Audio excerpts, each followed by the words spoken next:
1965년 6월 남태평양의 작은 섬인 퉁가에 살고 있었던 10대 소년 6명이 학교 수업을 하다 말고 몰래 빠져나옵니다. 학교를 빠져나와서 작은 어선을 타고 무작정 바다로 나갑니다. 이들은 앞으로 자기들에게 닥칠 운명을 알지 못한 채 낄낄낄 거리면서 노를 저어서 운이 좋으면 호주나 뉴질랜드에 갈 수 있겠다라는 생각을 갖고 그렇게 배를 타고 나갔던 겁니다. 이 아이들이니까 무서움을 모르고 배를 저어 간 것입니다. 하지만 이내 곧 배는 표류하게 됩니다. 8일간의 표류 끝에 이 6명의 소녀는 극적으로 작은 직경이 1km 정도밖에 되지 않는 작은 무인도에 도착을 합니다. 배는 자초되었고 여기가 어디인지도 모르고 그리고 우리가 구조될 수 있을지 알지 못하는 상황에 이 소년들이 놓이게 되었던 겁니다. 그런데 이 소년들은 그때부터 행동하기 시작합니다. 제일 먼저 통나무 속을 파내서 빗물을 받는 그런 통을 만듭니다. 그리고 2명씩 조를 짜서 하루에 일정표를 짰습니다. 풀을 베고 거주할 곳을 만들고 먹을 거리를 찾고 요리를 하고 그리고 혹시라도 모를 야생동물의 습격에 대비해서 보초를 서고 이런 일들을 서로 꼼꼼하게 관리하기 시작했던 것입니다. 그리고 불을 피웁니다. 왜냐하면 혹시라도 이 불빛을 보고 누가 우리를 구조해 주지 않을까 하는 생각에 불을 피우게 되는데 이 불을 이 소년들이 장장 15개월 동안이나 꺼뜨리지 않고 이 불을 관리합니다.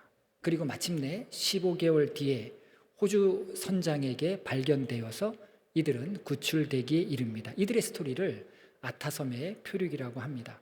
이 아이들이 어떻게 성숙하지도 않은 아이들이 어떻게 15개월 동안 갇혀서 그렇게 놀라운 협력을 이끌어내면서 머리털 하나 상하지 않고 돌아올 수 있었을까? 학자들이 이들의 15개월 동안의 그런 섬생활, 무인도 섬생활을 이렇게 들여다보니까 두 가지 아주 중요한 부분이 있었는데 첫 번째는 이 아이들은 오해가 쌓일 때마다 지치지 않겠습니까? 소망을 잃어가지 않겠습니까? 그러면서 오해가 쌓이고 갈등이 생길 때마다 이들 나름대로 일정한 의식을 치루었다라는 겁니다. 갈등을 일으킨 당사자들은 각각 섬의 끝쪽으로 갑니다. 끝으로 가서 한동안 자숙의 시간을 가졌다는 겁니다. 그렇게 서너 시간 동안 홀로 있는 시간과 공간 가운데 있다가 돌아오고 나서 화해를 하곤 했다는 것입니다. 이것이 15개월 동안이나 이 아이들이 서로 싸우지 않고 잘 지낼 수 있었던 이유였습니다. 그리고 중요한 또 한 가지 일을 하는데 그게 뭐냐면 버려진 나무와 코코넛 껍질 그리고 난파된 배에서 주운 철사 6조각을 가지고 기타를 만듭니다. 기타를 만들어봐야 그 기타 소리가 얼마큼 났겠습니까? 그런데 기타를 만들어서 아침 하루의 시작과 끝에 항상 같이 노래를 하고 기도하는 그런 시간을 가져냈다는 겁니다. 여러분 이들이 구출되었을 때 신체적으로 또 정신적으로 최상의 상태로 발견됩니다. 소설 파리대왕에도 이와 비슷한 이야기가 있죠. 비행기가 추락을 합니다. 비행기가 추락을 했는데 아이들만 살아남아요. 처음에는 이 아이들이 합력을 합니다. 그러다가 오해가 생기고 갈등이 또 일어나고 파워게임이 생기면서 아이들이 폭력적으로 변해가고 점점 잔혹해진다는 이야기가 파리대왕의 이야기라면 파리대왕의 현실판인 아타섬의 표류기는 어떠했습니까? 서로 최상의 상태로 서로 도우면서 갈등 상황을 극복하면서 합력했다라는 겁니다. 그렇다면 사람은 이 아타섬의 소년들처럼 합력하면서 갈등을 풀어가고 서로 도울 수 있는 그런 밝은 면이 있는 반면에 파리대왕의 소년들처럼 혈기를 부리기 시작하면서 점점 잔인하고 잔혹해져 가는 그런 어두운 면도 있는 것입니다. 지난 주일 우리는 말씀을 통해서 7년 동안 이 가나안 정복 전쟁의 선봉에 서서 최선을 다해서 싸운 르우벤과 갓, 므낫셋 반지파가 그들의 사명을 끝내고 자신들의 땅으로 돌아가는 그런 말씀, 여호수아가 이들을 축복하고 이스라엘이 이들을 축복하면서 그들의 땅으로 돌아가는 말씀을 살펴보았습니다. 그렇게 해서 자기 집으로 돌아갔으면 아무 문제가 생기지 않았을 것입니다. 이들은 곧장 돌아가지 않고 자기들 땅에 뭔가 좀 의미 있는 그런 기념물을 하나 만들어야 되겠다. 의미 있는 일을 해야 되겠다. 우리가 여기서 피를 흘리면서 죽도록 고생했는데 그냥 갈 수 없다라고 해서 뭔가 하나 만들게 되는데, 이게 이스라엘 9지파의 공분을 사게 되고 오해를 하게 되고, 이것이 정말 첨예한 갈등이 되는 그런 사건이 바로 오늘 본문 말씀입니다. 10절과 12절 말씀입니다. 루벤 자손과 갓 자손과 므낫세 반지파가 가나안 땅 요단 언덕가에 이르자 거기서 요단가에 제단을 쌓았는데 보기에 큰 제단이었더라. 이스라엘 자손이 들은즉 이르기를 루벤 자손과 갓 자손과 므낫세 반지파가 가나안 땅의 맨 앞쪽 요단 언덕가 이스라엘 자손에게 속한 쪽에 제단을 쌓았다 하는지라. 이스라엘 자손이 이를 듣자 곧 이스라엘 자손의 온 회중이 실로에 모여서 그들과 싸우러 가려 하니라. 이제 이들 세 지파가 대업을 이루었다. 이제 가나안 정복 전쟁이 끝났다. 우리가 선봉해서 최선을 다해서 싸웠다 라고 감개가 무량하면서 돌아가다가 이대로 돌아갈 수 없다라고 하면서 요단강을 건너기 직전에 약속의 땅에다가 제단을 하나 만들었습니다. 그런데 12절에 보면 이 제단이 큰 제단이라는 거예요.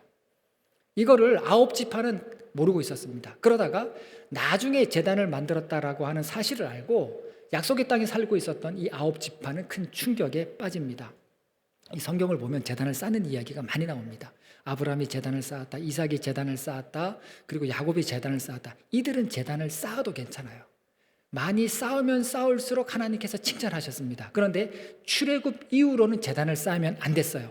성소는 하나여야 했고 예배하는 장소도 하나여야 한다고 하나님께서 분명히 말씀을 하셨습니다. 출애굽 이전까지는 괜찮았지만 출애굽 이후부터 신명기 13장 이하를 보면 하나님께서는 정해진 곳에서 예배드리지 않는 자, 그리고 다른 곳에서 다른 우상에게 예배드리는 자 죽여라, 이렇게 하나님께서는 율법에 분명히 말씀을 하셨습니다. 가나안 땅에 들어와서는 처음에 길갈에 성소를 설치했고 성막을 설치했고 그 다음에 실로에 성막을 세웠습니다. 그러면 거기서만 예배 드려야 돼요. 다른 제단은 없습니다.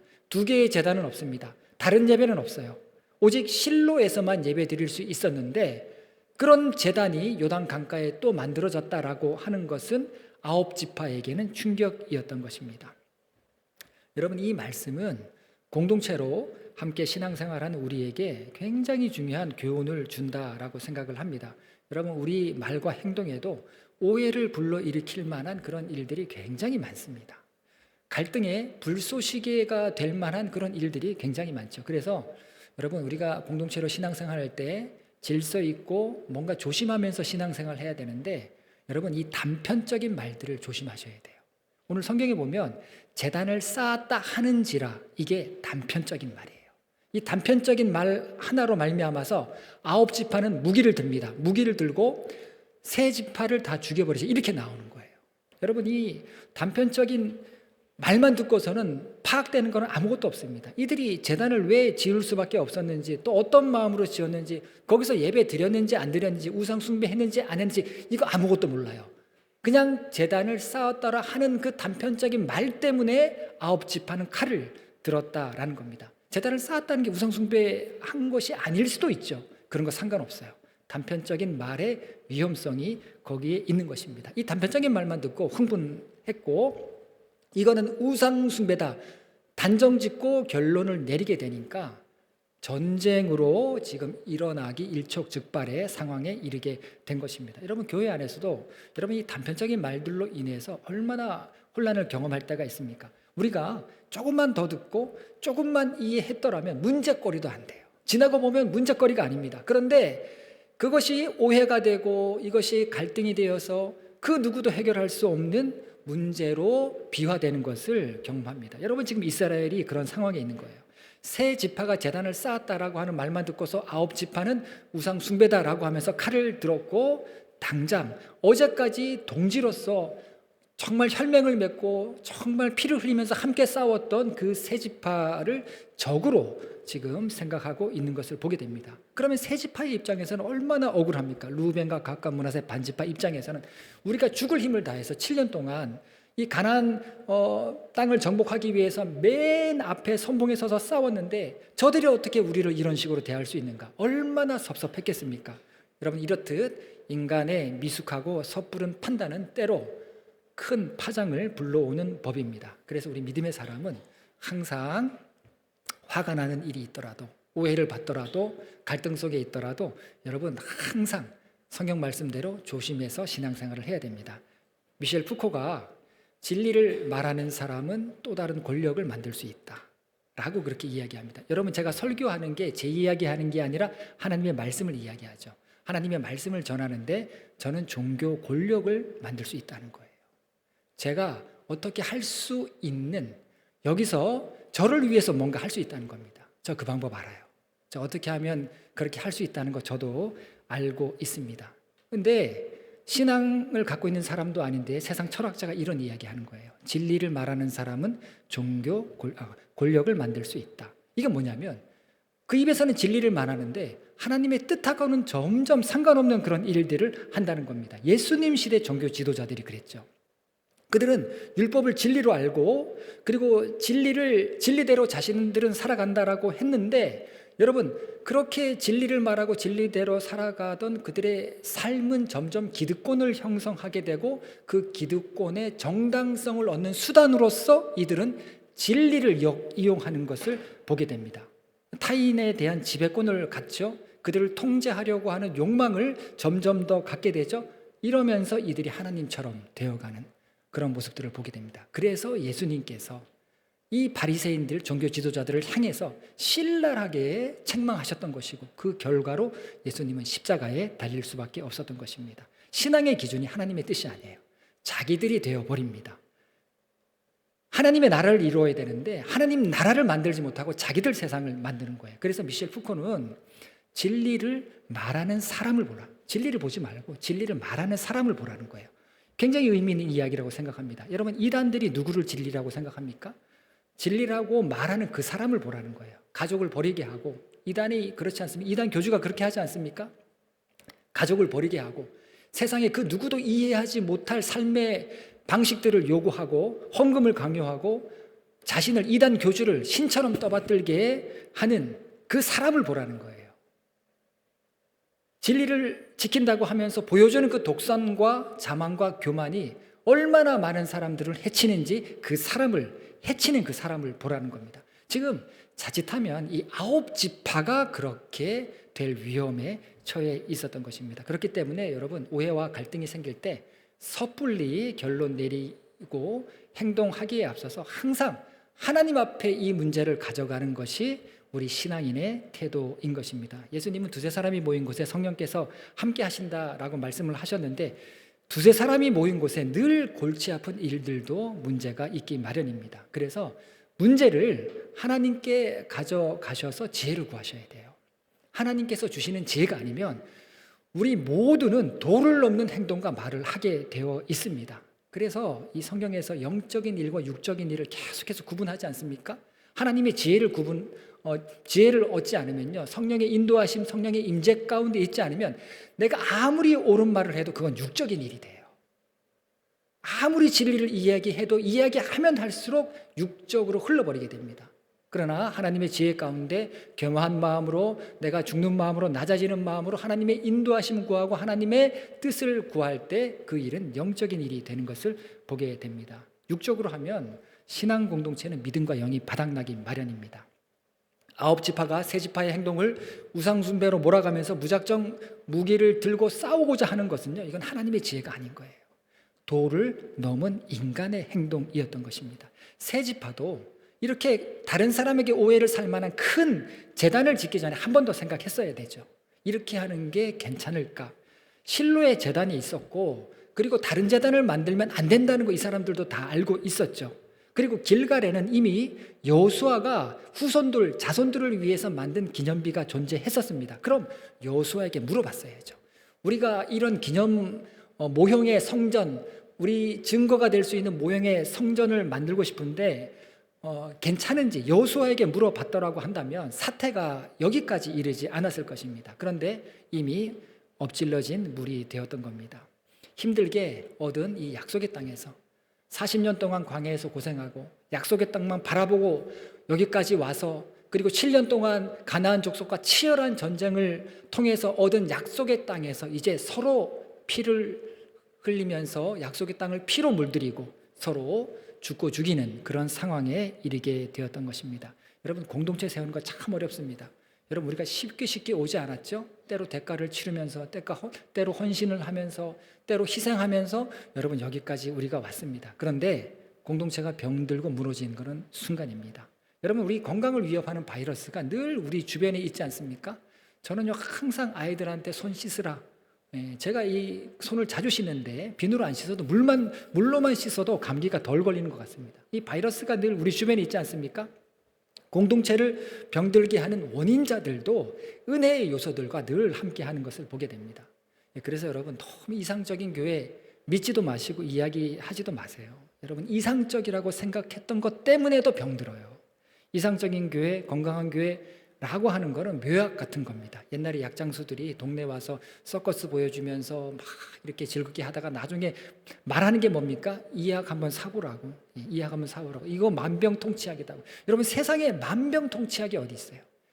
세상에 여러분 정말 그 약만 먹으면 다 해결되는, 문제가 다 해결되는 그런 약이 있습니까? 그런 거 없죠. 우리 육신은 늘 질병을 달고 살듯이 우리 신앙은요, 실망과 함께 살고 있어요. 여러분, 예수님께서 제자들에게 한두 번 실망하셨습니까? 여러분들이 저에게 실망 안 했다라고 한다면 그건 거짓말이죠. 저도 여러분들에게 실망 안 했다라고 한다면 저는 인간이 아니에요. 우리는 다 실망 속에서 살고 있습니다. 예수님도 제자들과 헤어지는 날까지 실망하지 않았겠습니까? 십자가들 앞에서 다 도망하지 않았습니까? 그래서 십자가 앞에서 도망한 그 모습이 내 모습이다. 저는 그 모습을 거의 맞다라고 봅니다. 우리가 어려운 사람 돕는 일, 선한 일을 하는데도 갈등이 생기고 문제가 생기고 날카롭게 부딪히면서 맥이 빠지고 실망스럽게 되는 순간들 많이 경험합니다. 여러분, 성경에 나오는 고린도 교회, 빌립보 교회, 예배소 교회, 안디옥 교회 이상적이지도 않았고 완전하지도 않았고 건강하지도 않았어요. 하나님께서 책망하시지 않습니까? 공동체를 들여다보면요, 엉망처럼 보입니다. 그렇기 때문에 우리 신앙생활의 목적이 무엇인가? 함께 공동체로 부름 받았을 때 하나님께서 우리로 하여금 교회가 되게 하시고 우리로 하여금 이곳에서 우리 각자에게 어떤 사명을 주셨는가? 여러분, 실망으로 꺾이지 않고 영적인 면역력을 더 키워가면서 믿음 안에서 강건해지는 그런 공동체를 세우는 게 우리 모두의 사명, 그 일에 집중해야 되는 게 저와 여러분의 사명이다라는 것입니다. 여러분, 어떤 경우에도 실망하지 마세요. 저를 보면서도 실망하지 마시고 다른 교인들 보면서 실망하지도 마시고, 여러분, 실망하기에 앞서서 하나님의 뜻을 품은 사람들이 일어나야 되는 거예요. 실망을 이깁니다. 실망을 이기고 그 공동체를 어떠한 외압과 어떠한 어려움과 어떠한 힘든 일 가운데에서도 더 견고하고 든든하게 세워갈 수 있게 되는 겁니다. 자, 이스라엘이 이제 큰일 났습니다. 전쟁 나게 생겼어요. 칼을 들고 쫓아오겠다고 막 합니다. 이럴 때 예수님처럼 화목하게 하는 믿음의 사람이 등장합니다. 13절과 14절 말씀이죠. 이스라엘 자손이 제사장 엘르아살의 아들 비느하스를 길르앗 땅으로 보내어 루벤 자손과 갓 자손과 므낫세 반지파를 보게 하되 이스라엘 각 지파에서 한 지도자씩 10 지도자들을 그와 함께 하게 하니 그들은 각기 그들의 조상의 가문의 수령으로서 이스라엘 중에서 천부장 드리라. 자, 갈등이 이제 막 시작됐습니다. 그랬을 때 비느하스를 중심으로 진상조사단이 꾸려집니다. 9지파에서 대표 한 명씩 있었고, 여러분 아마 혼동되실 거예요. 9지파, 3지파. 여러분 굉장히 혼동되실 건데, 요단강을 중심으로 동편은 약속의 땅이 아니죠. 그런데 2지파 반, 그래서 3지파라고 합니다. 므낫셋 반지파, 루벤, 갓, 므낫셋 반지파, 그리고 요단강 서편에는 약속의 땅인데 거기에 8지파 반, 그렇게 해서 9지파라고 이야기합니다. 서로 이렇게 땅을 차지하고 있었던 겁니다. 그런데 이쪽 9지파에서 대표 한 명씩, 그리고 비느하스까지 10명의 진상조사단이 꾸려지게 되었던 겁니다. 여기에서 비느하스라고 하는 사람, 이 사람이 단장이 되었다라고 하는 게 의미가 있어요. 여러분, 교회 안에서 갈등을 다룰 수 있는 사람, 또 어떤 문제를 해결할 수 있는 사람, 섣불리 여러분 세상 방식으로 이렇게 하면 절대 안 됩니다. 그렇게 착각하시고 세상 방법대로 이거를 해결하려고 하는 분들이 계시는데 절대로 안 돼요.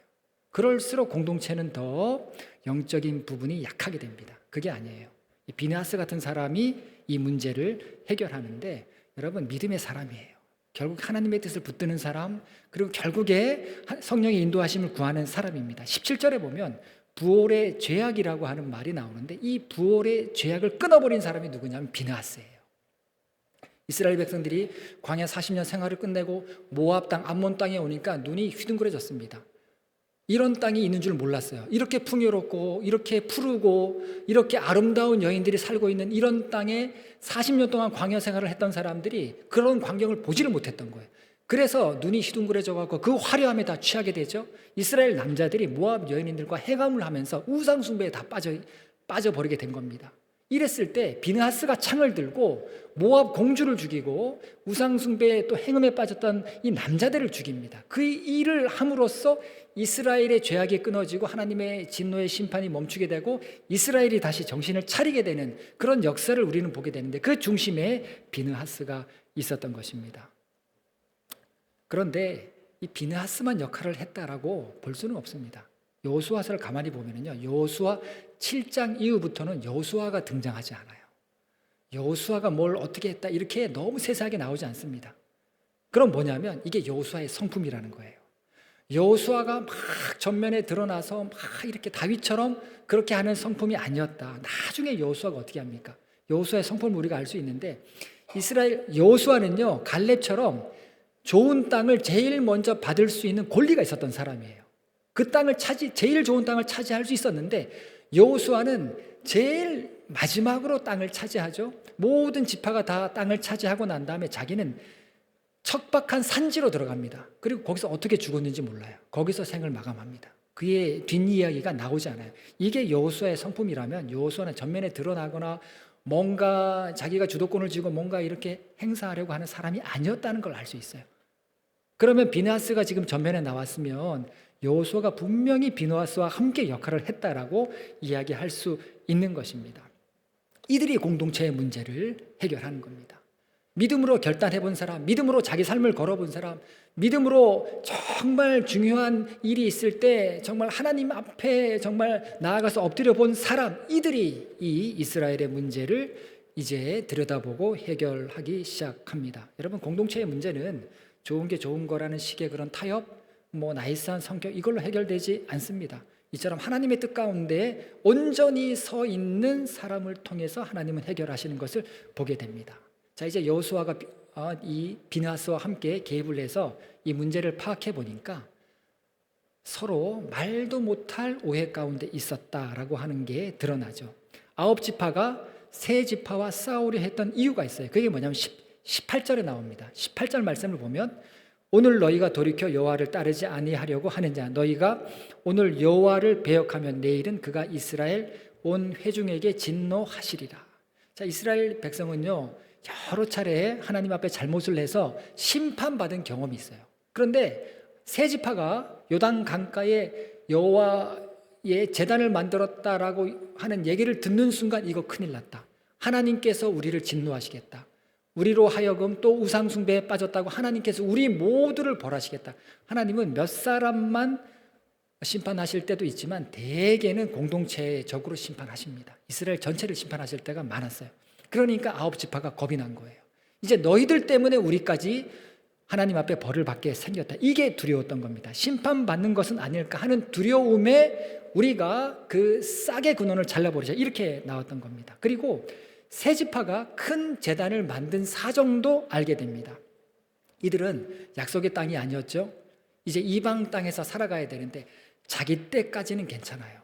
자기들이 그래도 증인이 되어서 우리도 하나님의 백성이다, 여호와의 분깃을 받은 자들이다, 하나님의 자녀들이다, 너희와 우리는 다르지 않다 증언해 줄 사람들이 살아있으니까 괜찮은데, 자기들이 죽고 자기 후손 때에 가서 자기들 자손 때에 이르러서 9지파, 약속의 땅에 살고 있던 9지파가 우리 후손들을 향해서 너희는 여호와의 분깃이 없다, 너희는 하나님의 자녀가 아니다, 너희는 약속의 땅에 살지 않고 이방 땅에 살기 때문에 너희는 이방인들이다, 이렇게 나올까 봐 이게 두려웠던 거예요.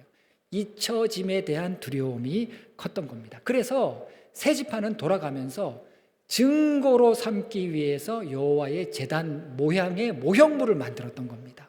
거기서 예배하려고 했던 게 아니에요. 그냥 성전 모형의 모형물만 만들어서 증거로 삼고자 했던 일이 이렇게 오해가 되고 갈등이 되었다라는 겁니다. 24절에서 28절 말씀이 그 내용이죠. 읽어보겠습니다. 우리가 목적이 있어서 주의하고 이같이 하였노라. 곧 생각하기를 후일에 너희 자손이 우리 자손에게 말하여 이르기를 너희가 이스라엘 하나님 여호와와 무슨 상관이 있느냐. 너희 루벤 자손 갓 자손아, 여호와께서 우리와 너희 사이에 요단으로 경계를 삼으셨나니 너희는 여호와께 받을 분깃이 없느니라 하여 너희의 자손이 우리 자손에게 여호와 경외하기를 그치게 할까 하여 우리가 말하기를 우리가 이제 한 제단 쌓기를 준비하자 하였노니 이는 번제를 위함도 아니요 다른 제사를 위함도 아니라 우리가 여호와 앞에서 우리의 번제와 우리의 다른 제사와 우리의 화목제로 섬기는 것을 우리와 너희 사이와 우리의 후대 사이의 증거가 되게 할 뿐으로써 너희 자손이 후일에 우리 자손들에게 이르기를 너희는 여호와께 받을 분깃이 없다 하지 못하게 하려 함이라. 우리가 말하였거니와 만일 그들이 후일에 우리에게나 우리 후대에게 이같이 말하면 우리가 말하기를 우리 조상이 지은 여호와의 제단 모형을 보라. 이는 번제를 위한 것도 아니요 다른 제사를 위한 것도 아니라 오직 우리와 너희 사이에 증거만 되게 할 뿐이라. 우리가 예배 드리려고 한 것도 아니고, 그리고 우상 숭배할 마음은 눈꼽만치도 없고, 단지 너희와 우리 사이에 하나님의 언약이 있다라고 하는 거를 그 증거로 삼기 위해서 제단 모형만 우리는 만들었다. 다른 뜻은 아무것도 없다. 여러분, 이 세 지파가 얼마나 진솔하게 자기를 이야기합니까? 솔직하고 부드럽게 말하지 않습니까? 다른 뜻은 없다는 거예요. 전쟁이 날 뻔했습니다. 그런데 한숨 고르고 한 발 물러서서 서로 속마음을 들여다보니까, 그리고 화해자의 능력을 갖춘 그런 믿음의 사람들이 그 중간에서 그들의 속마음을 들여다보기 시작하니까 서로에 대해서 미처 생각하지 못했던 그런 진심 어린 마음들을 보게 됩니다. 요단강 건너편 세 지파는 그들이 약속의 땅에 살지 않고 성소가 없는 곳에 그런 땅에 살아가니까 두려웠던 거예요. 우리 자손들이 혹시 하나님을 잊고 그리고 저들로부터 하나님의 약속의 자손이 아니라는 그런 이야기를 듣게 될까 봐 두려웠던 겁니다. 믿음의 자녀로 우리 후손들이 살아가기를 바라는 마음으로 성전을 지었던 겁니다. 그리고 9지파는요, 여러분 19절에 보면 이 9지파가 세 지파를 향해서 뭐라고 이야기하냐면, 너희가 그렇게 불안하고 너희 땅에 성전도 없고 너희 땅이 약속의 땅이 아니라면 건너와라. 그 땅 버리고 건너와라. 우리가 땅을 다시 나누겠다. 여러분, 땅 나누는 게 쉽나요? 우리 이미 살펴보았죠. 얼마나 어려웠습니까? 그런데 이 9지파가 진심 어리게 이야기하는 거예요. 그 땅 다 버리고 건너와라. 우리가 너희를 위해서 땅을 다시 나누겠다라고 하는 그런 이야기를 합니다. 여기에 제단도 있고 여기에 제사장들도 있고 여기에서 우리가 함께 약속의 땅에서 살 수 있다. 이렇게 지금 이야기하는 것을 보게 됩니다. 큰 제단을 만들었던 이 세 지파, 그래서 증거로 뭔가 자기들이 증거로 남기기를 원했던 이 세 지파는 약속의 땅을 떠나 살아간다는 것에 대한 두려움, 아쉬움이 있었고, 9지파는 이들 세 지파가 요단강 건너 약속의 땅이 아닌 곳에 여호와의 성전도 없는 곳에서 살아가게 되는 그런 안타까운 마음이 서로에게 다 있었던 것을 보게 됩니다. 서로 연민 같은 게 다 있었던 거예요. 그래서 여러분, 서로 불쌍히 여기면서 우리 아까 속장 사랑지역 속장 부부 특송 연습하시는 거 보니까 손을 잡고 하시죠? 예, 꼭 잡고 하세요. 이따가도요. 연습 때 그렇게 하신 거 아니잖아요. 꼭 잡고 하세요.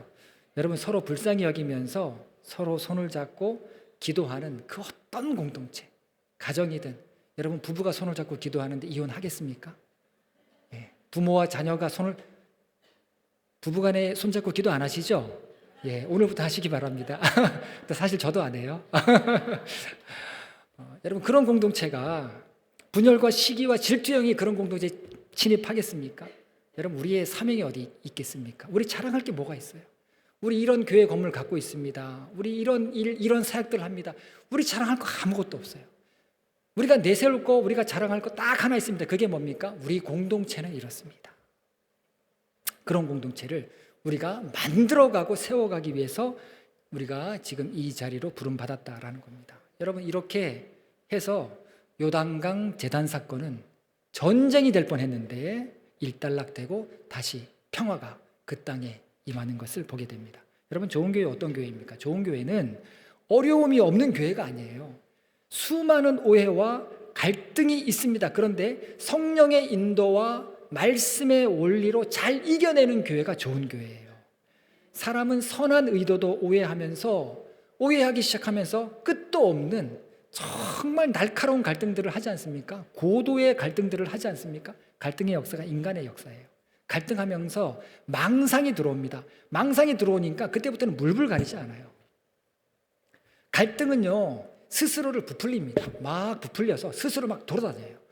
여기저기 막 돌아다닙니다. 이 사람에게, 저 사람에게, 이 영혼에게, 저 영혼에게 갈등은 스스로 막 굴러다닙니다. 그렇게 하면서 올바른 판단을 못하게 하죠. 갈등은 사람을 유치하게 만들어요. 옹졸하게 합니다. 믿음으로 산다는 것이 무엇인지조차 잃어버려요. 이런 고도 갈등은 막아야 되죠. 피해야 되죠. 그러나 여러분, 건전한 갈등이 있습니다. 이 건전한 갈등은요, 서로를 더 알게 해요. 갈등하면서 서로를 더 깊이 알게 합니다. 서로를 더 들여다보게 합니다. 서로를 더 성숙하게 합니다. 하나님은 우리가 인간의 연약함에서 빚어지는 오해와 갈등을 통해서 성령의 역사하시는 교회와 공동체가 되기를 바라시는 거예요. 우리의 사명이 거기에 있는 겁니다. 안팎으로 갈등이 있을 때 마음이 복닥거리고 사람 볼 때마다 힘들고 그럴 때 여러분, 내가 피하면 되지 이런 생각 많이 하시잖아요. 내가 차라리 피하고 말지. 그리고 여러분, 우리는요, 이 자주 복음에 대해서 이야기하면서, 신앙에 대해서 이야기하면서 가만히 보면은요, 점점 내 방식대로 되기를 원하는 마음들이 다 있어요. 만약 내 방식대로 되지 않으면은요, 나는 내 믿음을 지킨다는 명분으로 피하거나 떠나는 그런 생각까지 할 수 있습니다. 괜찮아요. 좋습니다. 옳은 결정일 수 있어요. 믿음의 새로운 기회가 될 수도 있습니다. 그렇게 해서 정말 믿음 회복하고 감사하고 기쁘게 살아갈 수 있다면 100번이라도 그렇게 하셔도 괜찮아요. 그런데 여러분, 이거 하나는 꼭 기억하셔야 돼요. 내가 내 믿음 지키겠다라고 하는 것보다 더 중요한 하나님의 명령, 하나님께서 정말 바라시는 것이 있는데, 그게 뭐냐면 피하고 떠나는 게 아니라 어디를 가든지 어디에 있든지 그리스도의 한 몸을 이룰 수 있는가, 이게 신앙이라는 거예요. 그리스도의 한 몸을 이루어서 누구는 그리스도의 어떤 지체로, 또 다른 지체로, 이런 모양으로 저런 모양으로 그리스도와 한 몸을 이루어서 신앙생활을 할 수 있는가, 이게 복음의 핵심이라는 거예요. 예수님의 제자들이 다양한 배경과 상이한 그런 출신의 사람들 아니었습니까? 많은 문제가 있었는데 마침내 그리스도의 한 몸을 이루게 되죠. 여러분, 이처럼 참된 복음은 모든 이들로 하여금 예수 그리스도의 한 몸이 되게 하는 것이 참된 믿음이다라는 것입니다. 가장 성숙한 신앙, 누가 봐도 정말 인정하는 신앙, 그 신앙이 예수 그리스도의 몸을 이루는 신앙인 것입니다. 여러분, 우리도 다른 이유가 아니에요. 예배 드릴 데가 없어서 이 자리에 모여 있는 거 아닙니다. 그리스도의 몸을 이루기 위해서 우리가 이 자리에 부름 받았다라는 것입니다. 우리가 앞으로도 많은 어려움이 있을 겁니다. 그런데 그런 어려움들을 극복하면서 주님의 몸된 공동체를 우리가 이루어갈 때 우리를 통해서 다른 사람들이 그리스도를 듣게 되는 거예요. 그리스도를 보게 되는 겁니다. 그리스도를 만나게 되는 거예요. 그리스도 앞에 굴복하게 되는 겁니다. 그런 역사가 우리 더원 공동체 가운데 일어나게 되기를 간절히 바랍니다.